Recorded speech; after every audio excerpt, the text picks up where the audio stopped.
بسم الله الرحمن الرحيم. الحمد لله رب العالمين وبه نستعين اللهم يسر وعين كريم.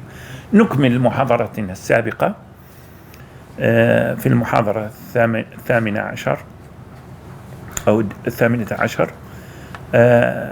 المطلب الثاني صيغة أخرى للأمر، صيغة أخرى للأمر. قال: وترد صيغة الأمر وتفيد الندب، فيراد منها فعل القربة، يعني ليس الوجوب فقط، كما أخذناها في الأمر المطلق والمطلق الأمر بالقرائن، أنه ترد وتفيد الندب، وهي يراد منها فعل القربة لله عز وجل. مثال كقوله تعالى: فكاتبوهم إن علمتم فيهم خيرا. ولحديث بريدة الأسلمي قال رسول الله صلى الله عليه وسلم: إني كنت نهيتكم عن زيارة القبور فزوروها. إلى هنا تفيد التخيير، لكن قوله فإنها تذكر الآخرة صار فيها محل قربة، لأن تذكرة الآخرة حث على الطلب فأفادت الندب. إذن الصيغة هنا تحولت من التخيير بدليل القرينة إلى ما يفيد الندبية، وهنا القربة حاصلة. فالأمر هنا فزوروها، والمراد منه التخيير، والقرينة إن صارت في النية، يعني إذا استحضر العبد النية أفادت القربة، فالمراد الندبية لزوما. وقد ترد وتفيد الإباحة، مثل قوله تعالى: وإذا حللتم فاصطادوا. هنا أمر، لكن هذا الأمر يفيد الإباحة. وترد صيغة الأمر والمراد منها التهديد، فيكون الكلام أمرا والمراد الوعيد لا الفعل، كقوله تعالى: اعملوا ما شئتم. هنا هذا ليس إطلاق لهم الأمر، ولكن هنا تهديد بأنه إن فعلتم هذا الأمر سيترتب عليه شأن آخر. أو المراد التسوية والمماثلة، فاصبروا أو لا تصبروا. هنا يضعهم بين مستويين مماثلين، ولكن فيه دواعي معينة. أو التكوين، كقوله تعالى: كونوا ربانيين، أي صيروا، اجعلوا من أنفسكم ربانيين. ولكن هذا هنا فيه دلالات أخرى، القرائن تصرفها ربما إلى فرض الجماعة أو فرض الكفاية، وإن خرج عن فرض العين إلى الندبية. ولكن مثلا كونوا ربانيين، هذا فرض كفاية، أنه لابد أن يوجد في الأمة علماء، فقهاء، حكماء، حلماء من أهل البصر بالسياسة. الرباني الذي يجمع 5 خصال: العلم والفهم فيه، والحلم والحكمة، والبصر بالسياسة. هذا الرباني، ما الرباني الروحاني كما في العامية عندنا. فهنا كونوا ربانيين، أي ليكن منكم ربانيين، فهنا فرض كفاية. ولكن الكل يطلب الربانية، شيء من الربانية، هذا فرض عين، ما لا بد منه. هكذا يجري الأمر. وهذا بيان الأمر والنهي بالنسبة للأفعال. أما الأشياء فالأصل الإذن بجواز الانتفاع منها ما لم يرد دليل المنع. ليس الأصل في الأشياء الإباحة هكذا بإطلاق كما يفهم البعض في عصرنا، لأن العلماء سابقا حين يقولون الأصل في الأشياء الإباحة ما لم يرد دليل المنع، فكان عندهم المعنى واضح. ولكن من أتى بعدهم ولم يتعمق في البحث صار عندهم هذا المفهوم فيه خلل، فعدلت العبارة وجددت العبارة على أصولها للقاعدة الأصولية أن الأصل في الأشياء الإذن بالانتفاع منها ما لم يرد دليل المنع. هنا نأتي إلى معنى النهي ودلالته. النهي في اللغة المنع، وفي الاصطلاح استدعاء الأمر بترك الفعل ممن هو دونه، باستعمال اللفظ الدال عليه بالوضع على سبيل الوجوب طاعة له وامتثالا لطلبه ترك المكلف الفعل حرمة أو كراهة. هو طلب، ولكن طلب ترك، التجاوب معه ليس الفعل، الترك. وعلى وزن ما تقدم وشاكلته في حد الأمر، فيكون النهي عند الإطلاق لفظا مجردا عن التقييد معنى، وعن القرينة الصارفة يفيد التحريم وجوبا، مثل قوله تعالى: ما نهاكم عنه فانتهوا. وينهى عن الفحشاء والمنكر والبغي يعظكم لعلكم تذكرون، فهنا النهي يفيد الجزم.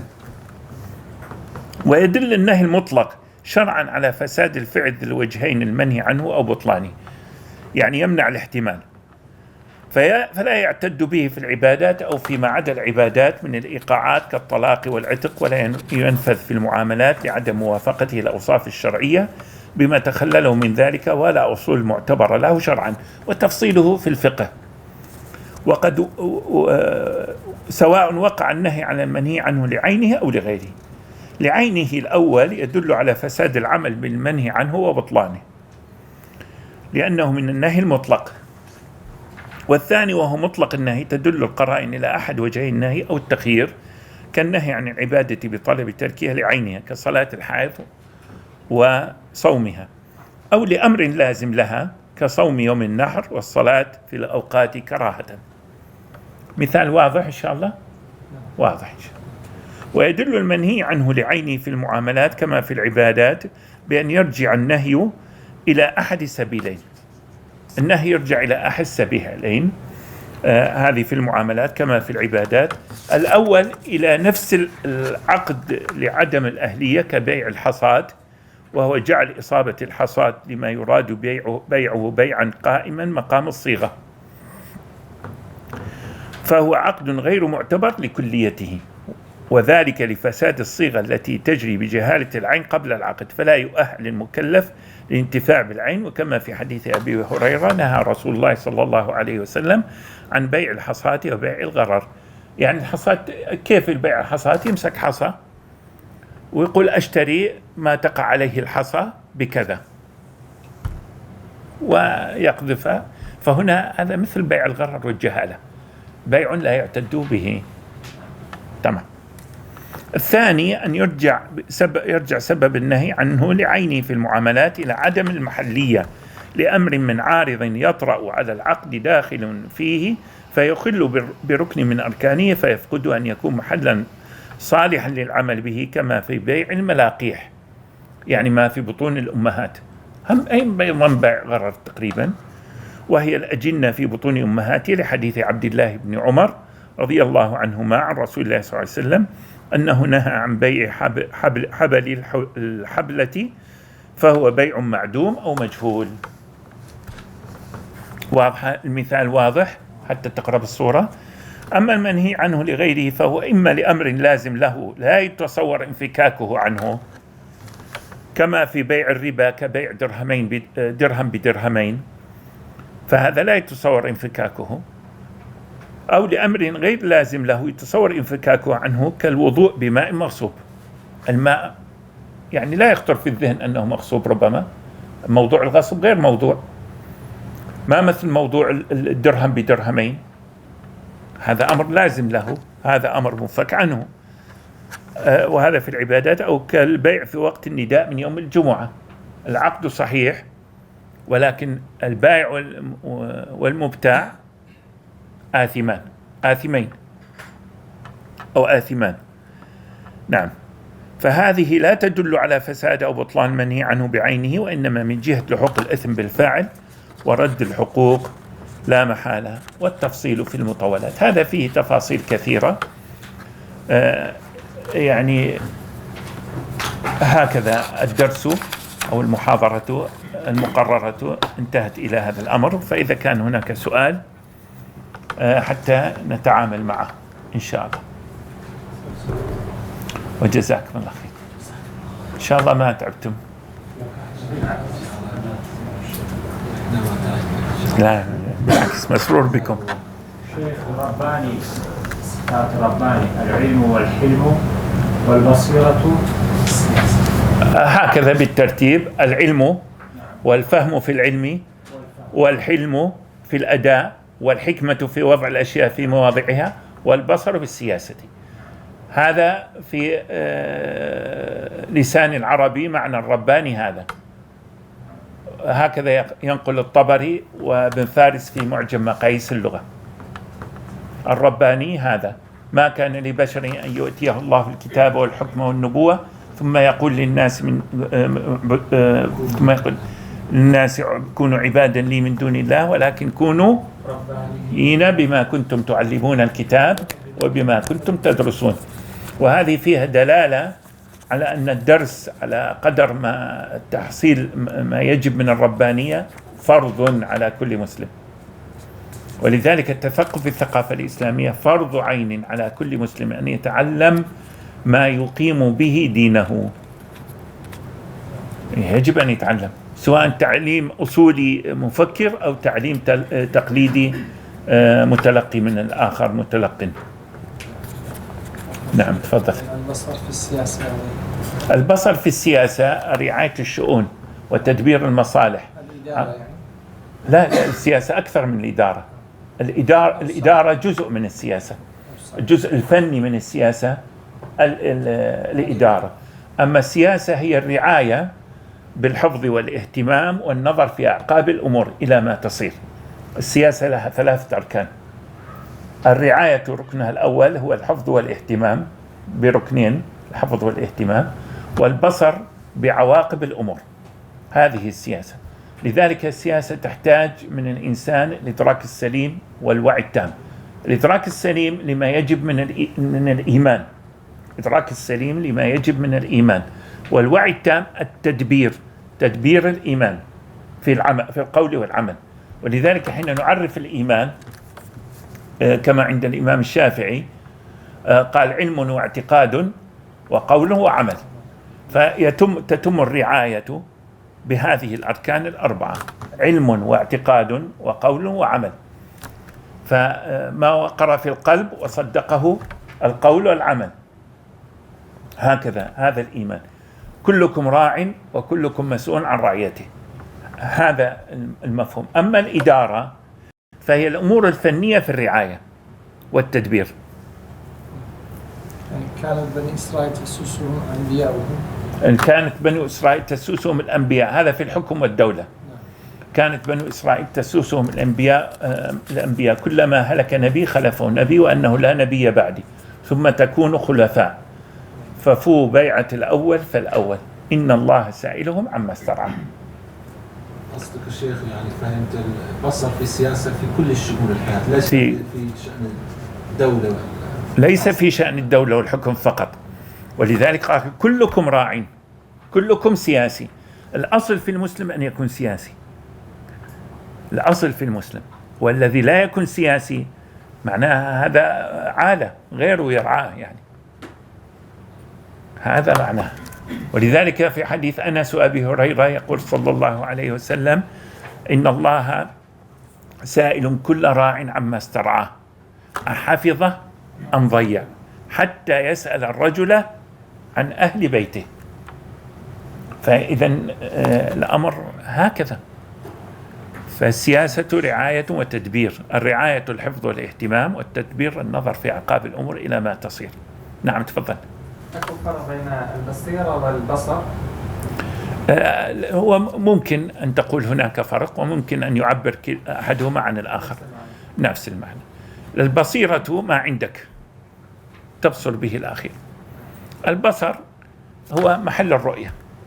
هكذا ممكن يعني التداخل، لأن هذا في اللغة يعني ليس بحاجة إلى شيء من التعقيد.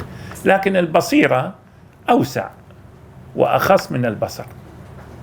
يعني قد نبصر ولا نرى الشيء، لكن البصيرة حين تراه تضع الأصبع عليه. بل الإنسان على نفسه ولو ألقى معاذيره، يعني هو يطلع حجج نفسه لا تنفع، لأن هو مشخص الداء، مشكلة عنده شاخصة.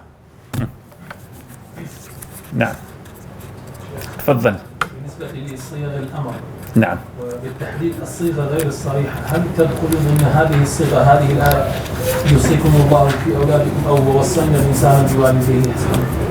وصينا الإنسان بوالديه إحسانا، يعني إيش تريد؟ لكن يعني يقصد الأمر؟ أي نعم طبعا، لأنه هذا وصينا الإنسان هنا الإخبار يفيد الإنشاء، يفيد الأمر. أو يوصيكم الله في أولادكم للذكر مثل حظ الأنثيين. نعم، يرضى عنك ربي، يفيد الأمر. ومن دخله كان آمنا. نعم. يعني يفيد الأمر. من دخل دار أبي سفيان فهو آمن، هنا أمر. نعم، وإن كان إخبار لكن يفيد الأمر. نعم. ومن دخله كان آمنا، يعني يجب أن يكون آمنا، يجب أن يكون آمنا. جيد، الحمد لله. يعني الآن حين نقرأ النص وفق هذه الأصول إيش راح يصير عندنا؟ حركة ذهنية، العقل يبدأ يفكك ويركب وياخذ ويعطي، يقدم ويأخر، إلى أن يصير عندنا هذا التفكير سجية. هذا التفكير عند المجتهد ما يحتاج يستحضر علم أصول الفقه لأن حاضر عنده، لكن عند المبتدئ يحتاج أن ينتبه إلى استحضارها، إلى أنه يتأكد أنه هو وفق السياق يشتغل وفق الضوابط. تمام. بعد، اللهم اغفر لنا ذنوبنا وإسرافنا في أمرنا، اللهم إنا توكلنا عليك وأنبنا إليك فاقبلنا يا رب العالمين. اللهم لا إله إلا أنت سبحانك نستغفرك ونتوب إليك. اللهم اجعلنا من العاملين لخدمة دينك الحنيف ورفعة هذه الأمة العظيمة. اللهم اجعلنا من المستقيمين الراشدين المرشدين الصالحين المصلحين. اللهم أنزلنا منزلا مباركا وأنت خير المنزلين، وأنت خير المنزلين. لا إله إلا أنت سبحانك نعوذ بك أن نكون من الظالمين، نستغفرك ونتوب إليك. وصل اللهم على سيدنا محمد وعلى آله وصحبه وسلم. اللهم آمين، اللهم آمين، وبارك الله فيكم أجمعين. ربنا اغفر وارحم وأنت خير الراحمين.